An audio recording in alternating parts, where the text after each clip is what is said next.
My line is open 24 hours and 7 days a week. Anytime he can call me and say yes. Not on that I will phone. fight. And then the fight will be on.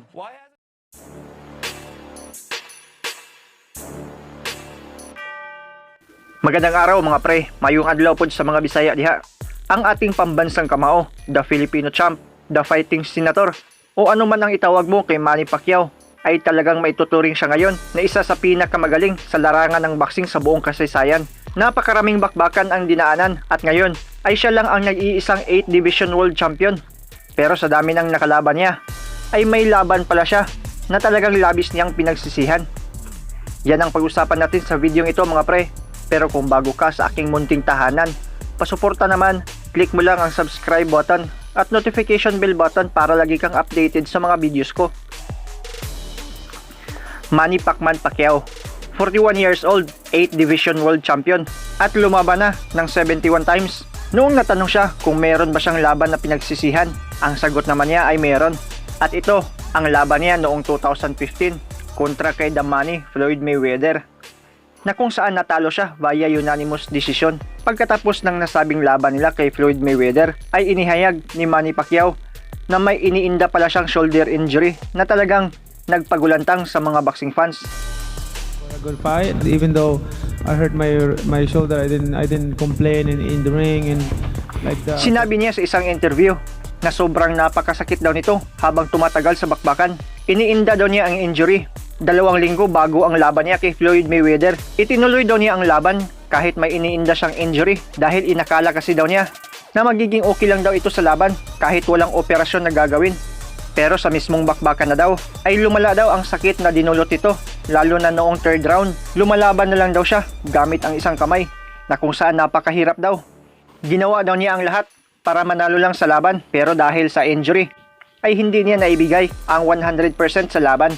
Kaya labis daw talaga siyang nagsisisi kung bakit tinuloy pa niya ang labang yon. Sa dinami-dami ng nakalaban niya ay nagkataong kay Floyd Mayweather pa daw nangyari ang injury na may tuturing na pinakamalaking laban niya sa kanyang buong karera. Excuses. I knew it was coming. I knew it. Alam daw ito ni Coach Freddie Roach at ni top rank promoter na si Bob Arum, at pinagplanuhan daw ito na i-cancel muna ang laban, pero tinuloy pa rin niya sa pag-aakalang kaya niya. Sa isang interview kay Coach Freddie Roach ay nagsisisi din daw siya kung bakit pinayagan niya si Manny Pacquiao na ituloy ang laban kahit hindi pa ito nakarecover sa injuring natamo. Sabi pa ni Coach Freddie, "I always regret not fooling him out.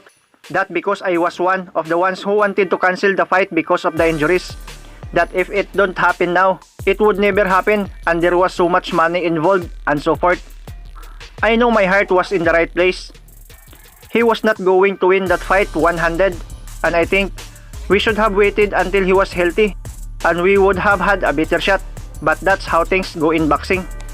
Matapos ang laban ng Floyd Mayweather at Manny Pacquiao na tinatawag na fight of the decade, ay may mga lumabas na istoryang posibleng rematch ng dalawa, pero mula 2015 hanggang ngayong 2020 ay wala pa rin itong kasiguraduhang mangyari.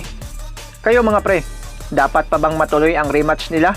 At kung sakaling matuloy man, entertaining kaya ang laban o boring pa ring tingnan?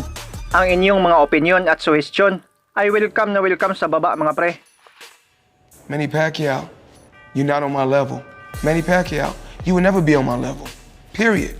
Simple and plain. It's okay to be number 2. It's okay to be right behind me. It's okay.